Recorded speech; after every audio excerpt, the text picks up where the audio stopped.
जयद्रथ वध। अभिमन्यु की मृत्यु का समाचार सुनकर अर्जुन क्रोध से पागल हो उठे।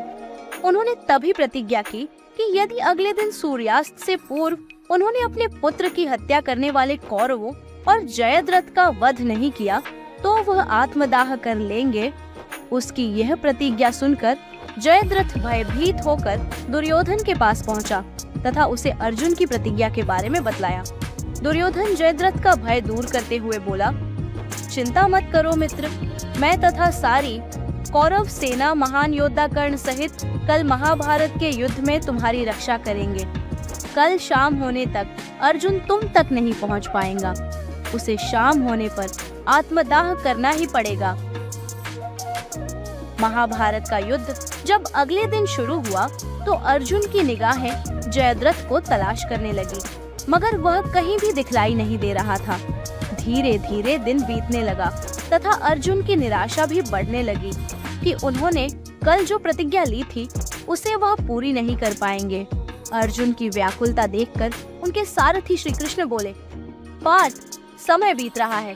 कल तुमने जो प्रतिज्ञा ली थी उसे पूरा करने का समय नजदीक आ रहा है तथा कौरव सेना ने जयद्रथ को अपने रक्षा कवच में घेर रखा है।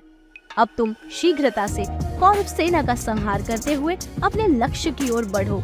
अपने सारथी भगवान श्री कृष्ण के ये शब्द सुनकर अर्जुन का उत्साह बढ़ा और वह जोश से युद्ध करने लगे, परंतु जयद्रथ तक पहुंचना मुश्किल था।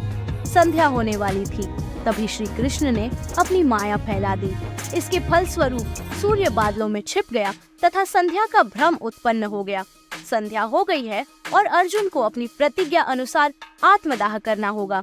यह सोचकर दुर्योधन एवं जयद्रथ खुशी से उछल पड़े तथा जयद्रथ कौरव सेना के आगे आकर अर्जुन द्वारा आत्मदाह करने की खुशी में अट्टहास करने लगा।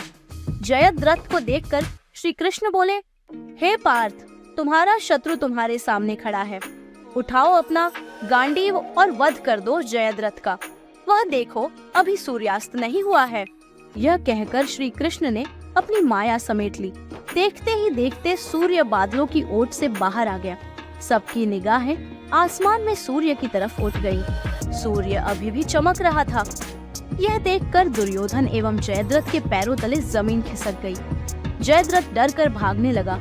उसी समय अर्जुन ने अपना गांडीव उठा लिया। तभी अर्जुन को श्री कृष्ण ने चेतावनी दी, पार्थ, जयद्रथ के पिता ने इसे वरदान दिया था कि जो जयद्रथ का मस्तक धरती पर गिराएगा उसका मस्तक भी 100 टुकड़ों में विभक्त हो जाएगा। अगर इसका मस्तक धरती पर गिरा तो तुम्हारे सिर के भी 100 टुकड़े हो जाएंगे।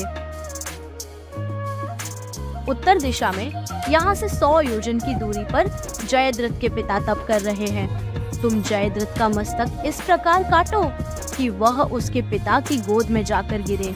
अर्जुन ने श्री कृष्ण की चेतावनी बड़े ध्यान से सुनी और अपने लक्ष्य की ओर ध्यान रखकर बाण छोड़ दिया। उस बाण ने जयद्रथ का सिर धड़ से अलग कर दिया और उसे लेकर सीधा जयद्रथ के पिता की गोद में जा गिराया। पुत्र का कटा शीश देखकर जयद्रथ के पिता चौंक कर उठे तो पुत्र का कटा शीश गोदी से जमीन पर गिर गया।